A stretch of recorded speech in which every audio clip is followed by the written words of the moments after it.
Good afternoon. My name is Oksana Kis. I'm a feminist scholar, an anthropologist, and a historian of women. Today, I'm going to share with you some of my thoughts and observations about Ukrainian women historical experiences of living through the times of extreme violence in the past as compared to the Ukrainian women's activities in the context of the present-day Russian war on Ukraine. I'm going to share my screen so you can see some of the visual images and the information which could help you to understand better whatever I say. Ukrainian history, just like many other national histories until recently, missed women almost completely, except for those few famous ones who managed to achieve considerable success beyond a so-called private sphere, their families and households. In any area traditionally for centuries perceived as men's domain, be it politics, science, art, military, business, and so on. As Western feminist scholars put it in the 70s, the great majority of women were hidden from history. The invisibility creates a wrong impression that women did not participate in the historical developments, as if they somehow passively lived through historical events with no special role in it, being guided or led by men who were the real drivers of history. For a long time, Ukrainian scholars did not bother to have a closer look into women's lives in the past. Until recently, we knew virtually nothing about Ukrainian women's experiences of the two world wars during the forced collectivization and in the years of subsequent Holodomor, Great Famine, about women's participation in the Ukrainian nationalist underground movement, followed by their political imprisonment in the Gulag, and so on. We understand that women were there, but we have no idea what they actually were doing then. If women appear in research on Ukrainian past, they usually are represented within the triangle of stereotypical images, often as helpless victims, occasionally as self-sacrificial heroines, or seldom as banal traitors. When it comes to the most dramatic events in the history of the 20th century, the discourse of women's victimhood permeates the collective memory. Women are imagined as the most vulnerable and powerless part of the population. Therefore, their historical experiences is often perceived as that of passive targets and helpless victims of dangerous historical developments. The recent decades have been marked by growing public and academic interest towards the history of Holodomor. Hundreds of scholarly publications, according to some calculations, current bibliography numbers up to 20,000 entries, including media reports, numerous volumes of original documents, thousands of victims' testimonies, dozens of educational projects, and so on and so forth, including public awareness raising initiatives, together with numerous memorials to the victims of the Holodomor unveiled throughout Ukraine and even abroad, make the history of Holodomor one of the major areas of historical scholarship, as well as perhaps one of the cornerstones of the state politics of memory in Ukraine today. The scholarly interest to this subject, however, does not mean that all the spheres of the Holodomor received equal attention. Until recently, women, a specific social group, remained invisible to Holodomor researchers. The gender dimension of the tragedy appears to be unexplored. One would not complain, however, about the absence of female images in contemporary commemorative practices related to the Holodomor, if not the form and implicit messages of those representations. In many instances, the Holodomor monuments and memorials feature an exhausted or a dead woman's body or a sorrowful mother to symbolize the totality of tribulation of the entire Ukrainian nation. The major memorials of Holodomor in Kyiv have been even replicated in the city of Toronto. You can see identical memorials in Kyiv and in Toronto city.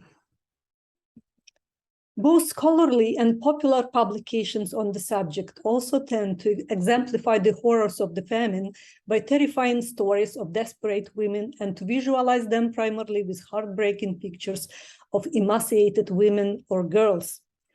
In this way, a strong association between the two concepts, womanhood and victimhood, is constructed and strengthened in the public discourse. A tendency to consider Ukrainian women primarily as victims of insuperable historical developments and to conceptualize their experience of Holodomor in terms of suffering and losses prevail among Ukrainian scholars too. Unreserved victimization of women, however, ipso facto precludes a possibility to explore and acknowledge any manifestations of women's agency under extreme circumstances. One-sided view of women as passive targets of history is neither correct nor is it fair.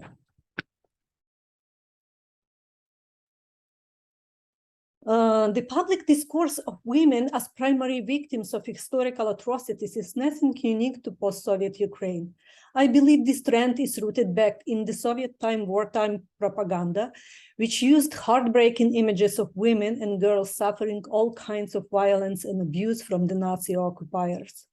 Female characters of the posters exhorted the Red Army soldiers to protect or save them, to set them free, to take revenge for their misery. Remarkably, some of the women are featured in embroidered shirts, suggesting their Ukrainian nationality. When we take a closer look on the Ukrainian women's experiences of the famine 1932-33, we can actually see a different picture. Not only the victims are there. There is a good reason to distinguish women's experiences of the Holodomor from that of men due to the gender composition of rural population in the region affected by the famine.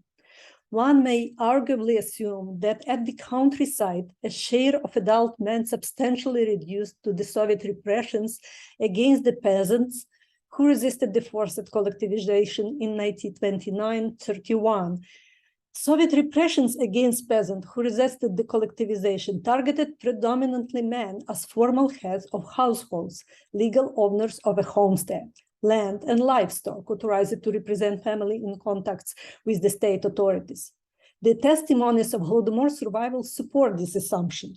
The narrators often report their fathers being absent, either arrested, imprisoned, exiled, or executed, or even fled. Women, traditionally the primary caregivers, were tied to their children and their elderly parents, and therefore usually stayed in their original places of residence, whereas they faced the horrors of Holodomor, of famine. Indeed, in the Holodomor memoirs, the mother figure appears central and significant. And if the survival of families depended mainly on women as the primary breadwinners now, women's coping strategies, the life-saving practices, and methods devised by women to protect themselves and their families are especially important to scrutinize. We have to be aware that besides the peasant women whose families were labeled kulaks or kurkuls, those wealthy farmers who refused to join the collective farms, and therefore became targets of state-organized violent dispossessions of property and foodstuff, thus doomed to starve. There were also female members of those search brigades, whom we can identify as perpetrators of the Holodomor.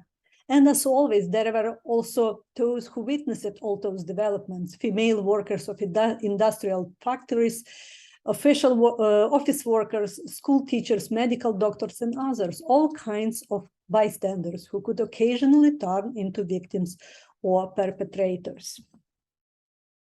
There is no reason to regard women solely as passive victims of lawlessness and outrage during forced collectivization, great procurement, and the subsequent famine. Women actually resorted to various methods to save the basic means of subsistence, as you can see here on the screen. The instances of individual counteraction to search brigades, intrusions in peasant families and homes were frequent. Many of women actually physically fought with activists, risking their lives to rescue their family subsistence. Some women took up arms to fend off or retaliate against the expropriations of property. In their confrontation with state power, those courageous women had little, if any, chance to succeed. It is really impressive, however, that in that glaring unequal confrontation, the ordinary, often illiterate peasant women dared to go against the authorities and counteract injustice as much as they could, despite the obvious hopelessness of such a struggle. Some women also tried legal avenues of appealing to the higher authorities against the unlawful actions of local activists. Occasionally, women succeeded in having their claims satisfied, despite the high level of illiteracy among peasant women at the time. Obviously, claims submitted to local authorities rarely brought positive results. So some women addressed their grievances to the highest officials of the Ukrainian Republic. There were numerous remarkable incidents of women's groups attacking office buildings, the residences of the heads of local authorities. They threatened to destroy the buildings if their demand for food for their children was not met. It is important to keep in mind that in those protests, women acted from a culturally approved position of a mother whom a society charged with a duty to feed her kids, but left with no means to fulfill it. One may arguably assume that because of legitimacy of a maternal standpoint, the rebellious women have been penalized relatively softer than men. Deprived of their means of subsistence and facing starvation, many women did not give themselves up to despair. Available documents and testimonies indicate that women frequently showed remarkable resolutiveness, positive thinking, personal initiative, courage, and leadership in protecting their rights. Unfortunately, only a few of them succeeded in their struggle against the repressive machine of the Soviet state, but many actually tried. Holodomor survivor stories allow us to study peasant women's survival strategies in the face of starvation. In the situation when a father was either absent or disabled to fulfill his role of a breadwinner, women stepped in to ensure their family's survival. For that purpose, women resorted to some specific scenarios which apparently increased chances for survival. Those included, but were not limited to the list on the screen. The most common survival strategy was exchange of women's personal belongings for food. Time and again, Holodomor survivors testified that their lives were saved owing to mothers' kerchiefs, skirts, outerwear, embroidered towels, sold or exchanged for the small amount of food. A chain of special state-run stores, Torksin, Торговля с иностранцами, literally trade with the foreigners, has been created in 1930 to export the valuables from the local population. These stores purchased gold items from citizens during 1932 and 1933, and 90% of gold was brought there to be exchanged for food. Severe starvation caused unprecedented dehumanization, devaluation of a human life, moral degradation, mass violence, apathy towards oneself and others, and destructive social psychological disorders in the starving Ukrainian villages. Women's mutual gratuitous aid and sharing of scarce food appear to be a meaningful strategy of survival. The stories of women's selfless assistance, often to strangers, are mentioned in virtually every testimony. Another manifestation of women's solidarity was the adoption of children from starving families by distant relatives, neighbors, or merely acquaintances. In some cases, they did not wait until the child was orphaned, but offered their help when the situation became threatening, so that children were taken away from the starving families and localities to another village or a city in time. Women's testimony revealed the tragedy of motherhood as perhaps the most dramatic part of women's experiences of the Holodomor. Thousands of women had helplessly witnessed a terrible death of their kids. In spring 1932-33, the streets of large Ukrainian cities were flooded with thousands of homeless, often orphaned children arriving from the countrysides. Often desperate mothers attempted to rescue their children by trying to put them in state-run shelters or orphanages. The testimonies of former residents, however, reveal terrifying pictures of mass deaths in such orphanages. Nevertheless, none of those kids expressed any grievances or complaints towards their parents. On the contrary, they considered a decision to take them to the orphanage with understanding and deemed their action a manifestation of real maternal love, the best solution in an impossible situation. Forced prostitution for survival was yet another resort for women left with no other option. There are testimonies of peasant women having sex with local officials in exchange for food, or, for instance, for immunity from dekulakization for their families, which means a chance to survive. So the closer look reveals that many women in famine-affected regions did not accept their fate passively, but tried to confront the circumstances and demonstrated real agency, even being deprived of rights and resources.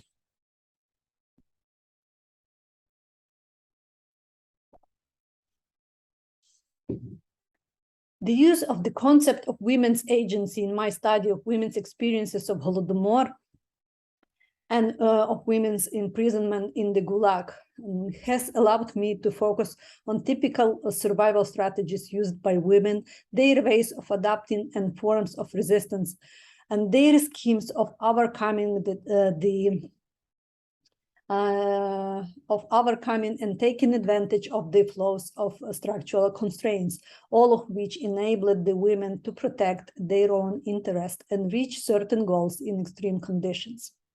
The feminist concept of women's agency suggests to see women as active, effective subjects in the historical processes and proper participants in history whose experiences happen to have gender aspects.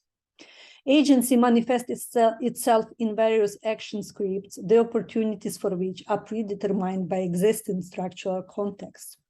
Agency can be helpfully defined as significant action in which social and political structures interact with the personal motives and desires of individuals. John Scott underscores the importance of taking unconscious triggers for agency into account. Actually, Lauren Berland also suggests that agency, I quote, can be an activity of maintenance, not making, fantasy without grandiosity, sentience without full intentionality, end of quote. This broader definition of agency makes it possible to study its many factors, manifestations, and consequences at the level of everyday practices. The motives of meaningful acts may be grounded in collective beliefs, physical needs, or the desire to survive. The concept of agency allows to go beyond the stereotypical presentation of women as passive objects of historical processes or helpless victims of circumstances. This concept allows to see how ordinary people, even the most marginalized and oppressed, can change their lives.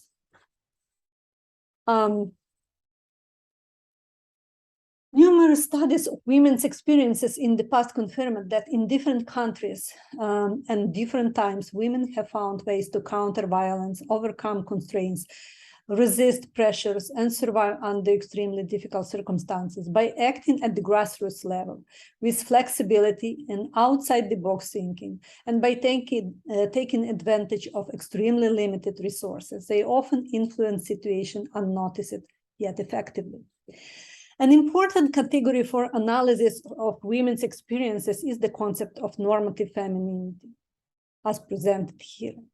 Women internalize it in the process of gender socialization and to a greater or lesser degree embody it in their everyday practices. In a traditional society, the gender socialization of girls takes place within the framework of normative femininity, which serves as the foundation for building women's gender identity and guides adult women throughout their lives. By putting normative femininity into practice, that is, by adhering to establishing scripts, rules, and expectations, a woman can gain social approval and recognition and become a full and respected member of her community. In feminist studies, normative femininity is generally regarded in a negative light as a restrictive factor that limits the spheres and means of a woman's self-realization and reduces women's social roles to family and household functions, reproductive labor, and child-rearing work. It also burdens women with heightened demands in terms of appearance and a double moral standards regarding behavior. In my study of women's experiences in the Gulag, however, I trace how normative femininity, gender-based knowledge, skills, abilities, and practices was mobilized and used to resist the dehumanization, seemingly trivial pursuits of the women and the traditional norms of behavior, values, and attitudes that can be considered components of the Ukrainian normative femininity were effectively transformed into ways and means of surviving, helping the women relatively efficiently resist the destructive impact of the camp regimen on their mental and physical health. The exceptional rigidity, persistence, and conservative nature of gender norms, which were criticized as obstacles to social progress under normal circumstances, proved useful under the extreme conditions in Stalinist camps and prisons. One has to be aware that after the World War II, the Gulag camps were flooded by thousands of young women from Western Ukrainian regions, which were not under Soviet rule during the interwar period, as those territories were a part of Poland, and thus had not been exposed to the Bolsheviks' project of forced modernization. Born in the mid-20s or earlier, the female convicts from Galicia, Volhynia, Bukovina, and Transcarpathians grew up in a society which generally operated in the framework of a very traditional gender order. Those days, normative femininity generally implied a woman to follow the centuries-long gender scripts. In addition to a feminine appearance, they had to be a good housekeepers and universal caregivers, to be practicing faithful Christians, and to possess basic skills in folk crafts. Since the Gulag system aimed to break the political prisoners' will to oppose the Soviet regime by erasing their social identities, the prisoners' goal was not only to survive physically, but also to preserve their personalities from total disintegration. Ukrainian female prisoners practiced those traditional normative gendered social roles in the captivity by putting their barracks in order and decorating its interior, by taking care of their bodies and maintaining a feminine appearance, including the hair, dress, and accessories, by giving birth behind bars, and maintaining the real or remote contacts with children, by establishing close family-like ties with sisters in misfortune, and keeping in touch with their real families left behind. These repressed women actually continued to act as normal women and thus sustained their gender identities. What is more, they used whatever they had as women: quality clothing, jewelry, foodstuff from care packages, or their education or craftsmanship, or even their own bodies in exchange for food, adequate clothes, security, lighter job, healthcare, and so on. Women repeatedly mentioned those gendered resources that increased their chances to endure physically in intolerable conditions of camps.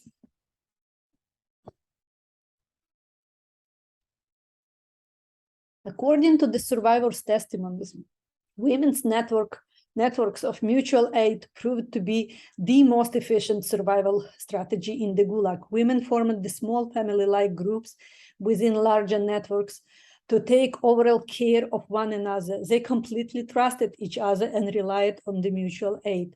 They felt and demonstrated reciprocal responsibility of well-being of each member, together acquired and consumed resources, slept side by side, shared clothes and other goods, and provided protection to one another if necessary. Scholars of Jewish women's experiences during the Holocaust suggest to use the concept of women's ethics of care from the feminist Freudian thought from Carol Gilligan and Nancy Hodorov, to explain the phenomenon of women's solidarity in such all-female settings under extreme circumstances.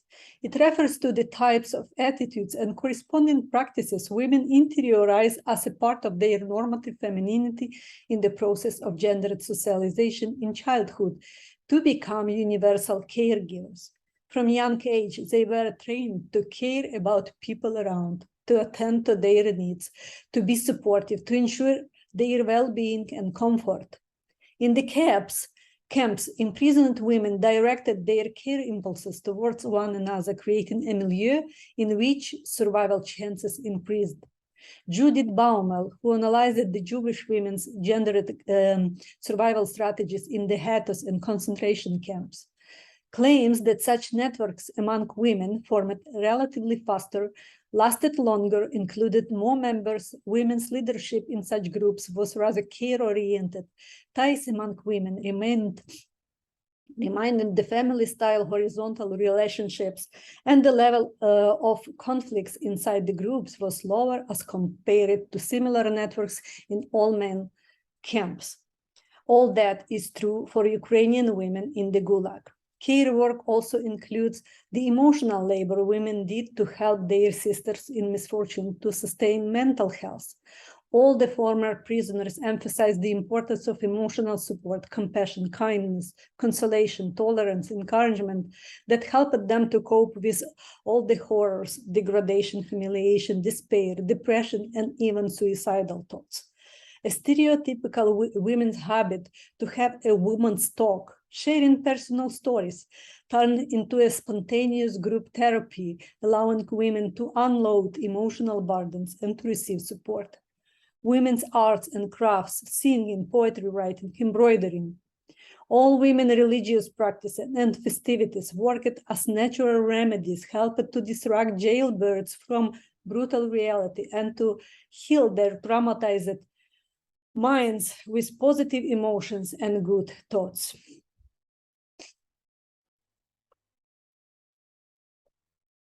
In the Gulag, the women's familiar world was under attack and falling apart. They were brutally uprooted from their cultural and social milieu and found themselves in an alien and hostile world of camps and prisons. Their normative femininity became an island of stability and predictability on which Ukrainian women could rest and even restore their lifescapes by continued practice of gendered social roles, behaviors, activities, and attitudes they considered to be normal and right in order to sustain their basic social identities, gender, national, religious, and political. Deeply ingrained in women's gender identities elements of the Ukrainian normative femininity, those which impelled a woman to be a good housekeeper, a universal caregiver, a faithful Christian, and skilled in folk crafts, actually provided women with essential resources to remain agents of their own life. Its constituents turned into survival tools and techniques, helping women to relatively efficiently withstand the destructive effects of the Gulag regime on their bodies, minds, and social identities. Once again, under extreme circumstances, when women were deprived of all rights and their access to resources was badly limited, as well as very restricted their opportunities to act, normative femininity served as a basis of women's agency, allowing women to retrieve control, at least over some aspects of their lives in the captivity, to counteract the dehumanization, to sustain social identities, and thus turned into a survival source.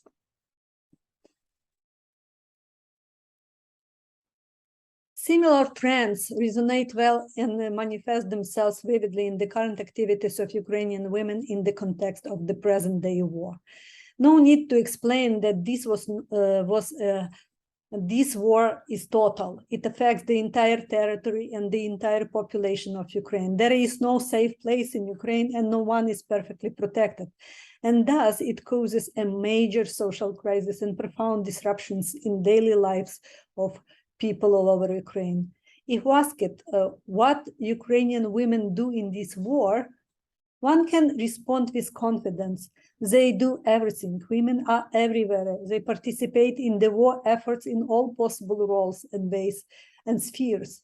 Over 30,000 women took up arms and served in the Ukrainian army as soldiers and officers. And there are women in the Ukrainian government, including the ministers and vice ministers, and female members of the parliament who took over great responsibility and demonstrate impressive efficiency and leadership dealing with war issues. All over Ukraine, including endangered and occupied regions, millions of women continue to do their professional jobs that are essential for their communities, medical workers and school teachers first and foremost. The content of normative femininity has changed substantially over recent decades. Already at the time of Maidan and during the initial stage of Russian war of Ukraine since 2014, we can observe very dramatic changes. Back then, many women claimed their right to defend our country at the battlefront. So the popular discourse responded with a wave of images featuring young women handling guns and resolute to join the army. The full-scale Russian military aggression against Ukraine reinforced that trend, and images of militarized women flooded the social media, proving Ukrainian women being determined to fight at the battlefront, and the society being prepared to accept that choice. Remarkably, however, women pictured on such images retain some elements of normative femininity in their appearance, most notably long hair and even a plait or a breast, as well as markers of their Ukrainianness, embroidered shirt and occasionally a skirt combined with the colors of a national flag. We are well aware, however, that only a minor share of women are willing to join the army, while the majority prefer to contribute to the war efforts otherwise, in a more traditional and familiar way. After all, there is a legal aspect to the gender dimension of war, and therefore substantial gender differences in men's and women's experiences of this war. Men of working age, but not women, are primary targets of conscription to the army. And men, unlike women, are banned from leaving the country under the martial law. The wartime evoked centuries-old gender stereotypes about warfare as a primary man's duty and home front to be a domain of women's responsibility. The man's duty to serve in the Ukrainian army, while women have only the right to do so, inevitably predetermines gender-specific responses to the war. Civil men are often stigmatized for not being in the army, while women are expected to protect their families, especially kids, at any cost. Time and again, the public discourse prefers a perception of women as most vulnerable part of the population, along with children, elderly, and people with disabilities, to be protected, evacuated, assisted. After atrocities in Bucha and Irpin and other places, an image of a woman as a defenseless victim of sexual violence only reinforced that trend. But the realities of war repeatedly disprove and undermine those stereotypes, as they offer plenty of examples of women's grassroots agency. The volunteer activism launched in Ukraine several years ago by the Revolution of Dignity and the initial stage of Russian aggression against Ukraine now evolved into a nationwide massive movement with virtually everyone involved in one way or another. Two major branches of that movement focus their activities either on supporting the army and territorial defense unit on the one hand, and on the humanitarian aid to internally displaced people and refugees and residents of the endangered settlements on the other.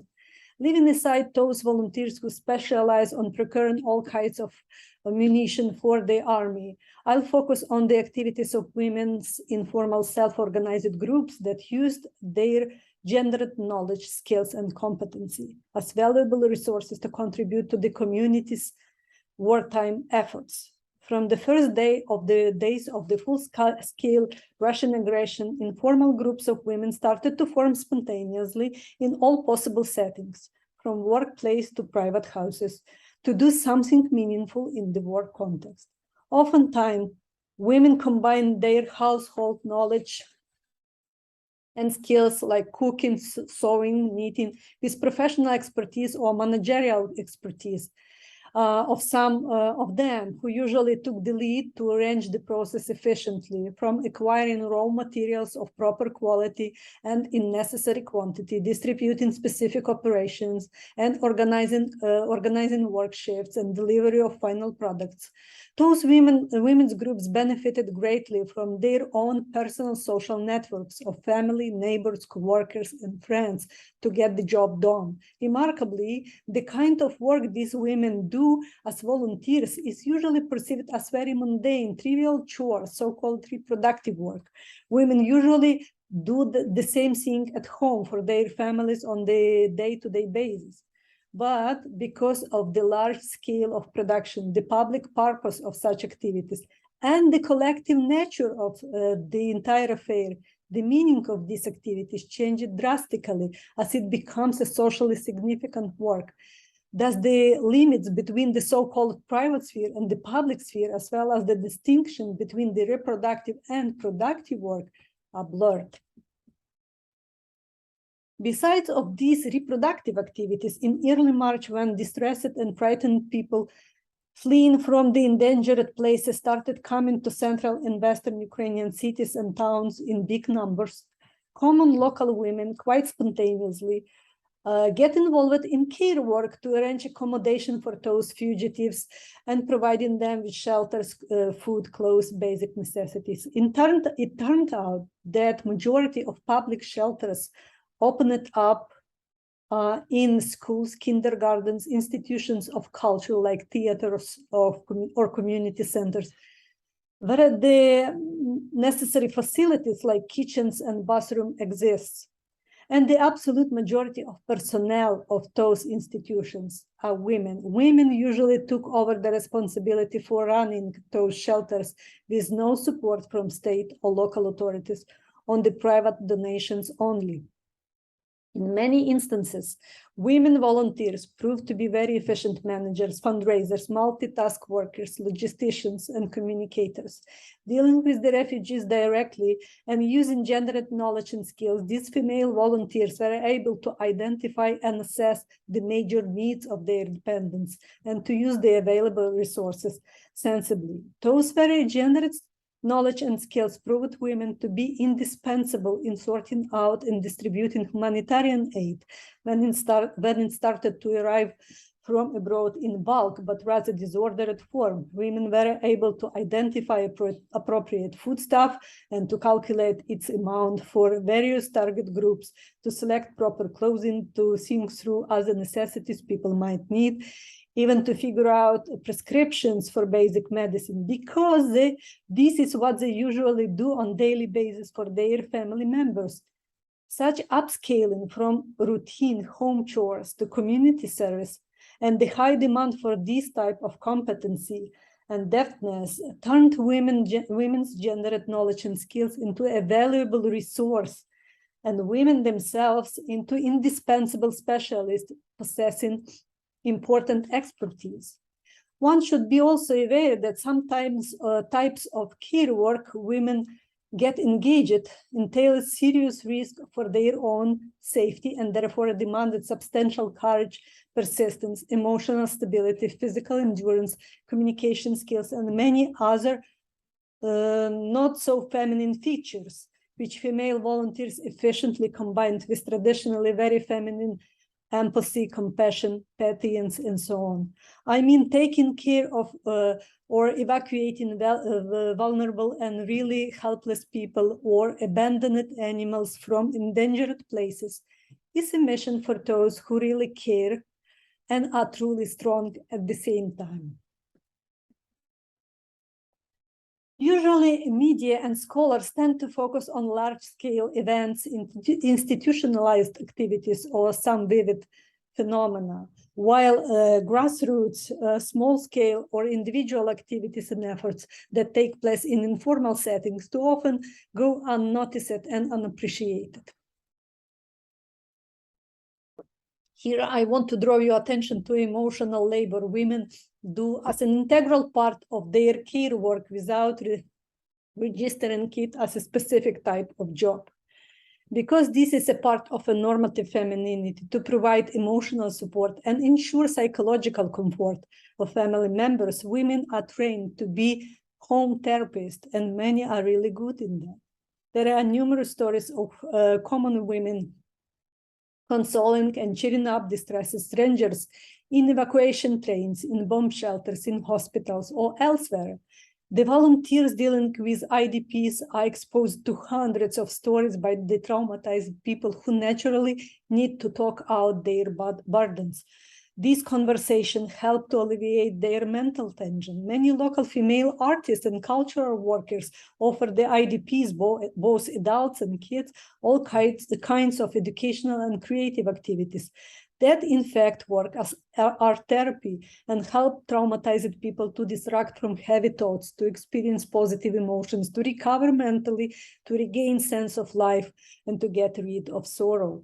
Empathy is not something measurable.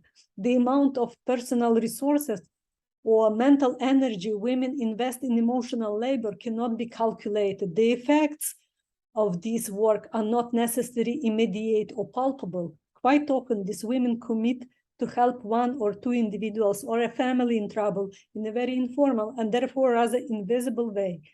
Society tends to take all that for granted, but that is unfair given the importance of such work. This emotional labor is essential for the communities going through the acute crisis to remain emotionally stable, to efficiently cope with hardships and challenges of war. Thinking about similarities of Ukrainian women's responses to societal crisis, women's survival strategies and coping techniques in times of historical turbulences during the most dramatic events in our recent history and today, I come to some preliminary conclusions. My first observation is related to the instrumental use of resources provided by the normative femininity, gender-based skills, knowledge, proficiency, attitudes, behavioral patterns, networks, as efficient tools to deal with actual challenges when conventional resources, rights, and opportunities are extremely limited. I consider women's reproductive and care work, as well as their emotional labor, as specific forms of female historical agency in the past when other ways to actively engage in public life were restricted. It doesn't mean that these are the only ways women can contribute to the historical developments. Today, women's active citizenship should not be limited to these traditional gendered activities only. But back then and today, when the society finds itself in a deep crisis and the normal life is falling apart, many women turn to normative femininity as something familiar and reliable, whereas they feel really strong and confident to use it as a point of reference and as a valuable resource for their resilience, fortitude, and women's grassroots agency. In this lecture, my point was to bring attention to women's gender-specific responses, behaviors, and practices. Scholars, policymakers, and even community members tend to overlook in the past and continue to underestimate today. I am perfectly aware that today women have a wide variety of ways to be active citizens and effectively participate in the events that unfold in Ukraine. As a feminist scholar, however, I encourage you to go beyond the androcentric paradigm in historical studies, which tend to favor and appreciate male-dominated spheres and activities like military, politics, or business, while neglecting and depreciating women's traditional domains and pursuits. We have to properly acknowledge the importance of reproductive and care work and emotional labor women perform on a daily basis within the so-called private sphere. Those activities are usually perceived as something trivial or missable, taken for granted in peaceful times. It might seem insignificant at first glance, but in fact, if we think from the perspective of a society going through a period of extreme historical turbulence like war or genocide, these routine women's activities and work could work as an anchor or a shock absorber, helping to stabilize a shaken society, to smooth out stragglers caused by a crisis, so it stays on tracks, keeps operating in a survival mode. So women who offer their gender-based knowledge, skills, expertise, as well as their emotional resources, serving as volunteers in humanitarian grassroots initiatives, become the warriors of the home front. What is really important, that women could really capitalize on their new wartime experiences, knowledge and skills, as much as the society rewards the military veterans after the war is over. Thank you for your attention, and hope this lecture provoked some thoughts in you too.